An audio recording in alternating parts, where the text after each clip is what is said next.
धन्यवाद। मैं आपसे आग्रह करना चाहूँगा कि आज महत्वपूर्ण विषय जिस पर हम चर्चा कर रहे हैं, सरकार का माननीय मंत्री महोदय का मैं ध्यान आकर्षित करना चाहूँगा। महोदय, नगर पालिका हो, नगर निकाय, नगर परिषद हो या कोई भी ऐसा निकाय हो जिसको हम ग्राम पंचायत से नगर पालिका में क्रमोन्नत करते हैं, नगर पालिका से नगर परिषद बनाते हैं, सरकार की और आमजन की, क्योंकि सरकार की मंशा उसके पीछे होती है कि उस क्षेत्र का विकास कैसे किया जाए, और निश्चित रूप से लोगों की भी आशा रहती है कि अब शहरीकरण होने के बाद हमारे काम आसान होंगे, हमें अच्छे से सुना जाएगा, सहूलियत होगी। लेकिन ये हालात, परिस्थिति ऐसी बनी रहती है कि आज गरीब व्यक्ति जो वास्तव में पट्टों के लिए परेशान रहता है, आए दिन अधिकारियों के चक्कर काटता रहता है, उसकी कोई सुनने वाला नहीं होता। और हर बात में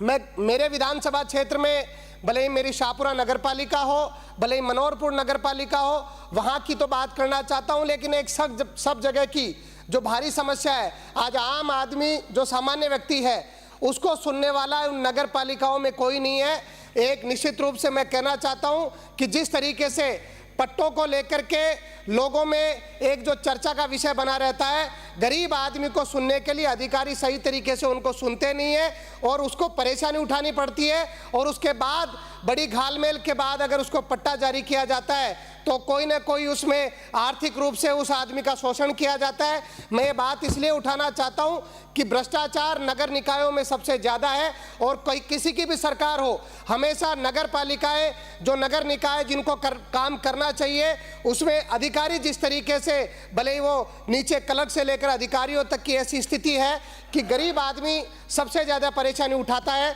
मैं मेरे विधानसभा क्षेत्र में मनोहरपुर की बात करना चाहूँगा। वहाँ पर नगर पालिका का कुछ 2022 के आसपास वहाँ उसका गठन हुआ। वहाँ पर जो पुरानी आबादी बसी थी, अभी तक 90A नहीं हो पाई, जिसकी वजह से लोग पट्टों के लिए परेशान हैं। मेरे वहाँ पर अभी नगर पालिका शाहपुरा को नगर परिषद क्रमोन्नत किया गया, और जिससे आबादी और पूरा क्षेत्र बढ़ता जा रहा है। उसमें मैं आपसे निवेदन करना चाहता हूँ कि उसका परिसीमन करवा करके एक सबसे बड़ी जो समस्या जो सिविल लाइन होनी चाहिए, उसके लिए बहुत आवश्यक है सिविल लाइन हो। और दूसरी बड़ी समस्या हमारे विधानसभा क्षेत्र में दोनों जो हमारे नगर परिषद, जो हमारी शाहपुरा और नगर पालिका मनोहरपुर, जो आज से पहले जहां पर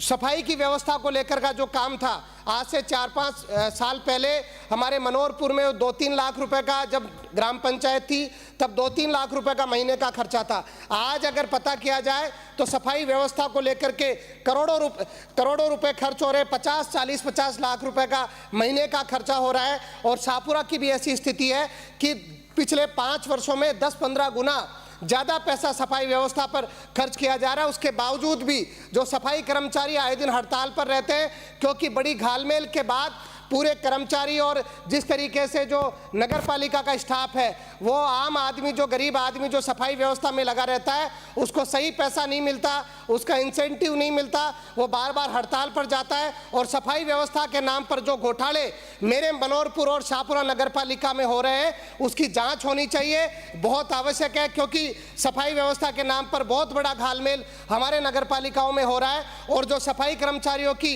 जो नियुक्ति जो सरकार करना रही है, उसमें हरिजन समाज को प्राथमिकता हो, क्योंकि ऐसा समाज है जिसने सही तरीके से इस व्यवस्था को, मैं तो कहूंगा कि सब जगह संभाले रखा है। और आए दिन उनको अपनी तनख्वाह के लिए धरने पर बैठना पड़ता है, हड़ताल करनी पड़ती है, जिससे आमजन परेशान रहता है। बहुत बार स्थितियां हम देखते हैं, अगर कोई पाइपलाइन नगर पालिका क्षेत्र में डालनी है, सड़क पहले बन जाती है, फिर पाइपलाइन डाली जाती है, फिर सड़क उखाड़ दी जाती है। इस प्रकार की व्यवस्थित जो काम नगर पालिकाओं में, नगर निकाय में होना चाहिए, वो बिल्कुल कहीं नहीं नजर आता, और जिससे आम जनता को परेशानी उठानी पड़ती है। मोटे तौर पर आज भले ही मेरे NH 48 पर मेरा शाहपुरा और मनोहरपुर स्थापित है, आज नगर पालिका हाईवे पर जो बड़ी बड़ी लाइटें लगाती है, जबकि NHAI ने लाइटें लगा रखी है। लाइटों में भी जो हाईमास लाइटें, उनके नाम पर बड़ा घोटाला चल रहा है। मेरे दोनों नगर पालिका के घोटालों की जांच की जाए और आम जनता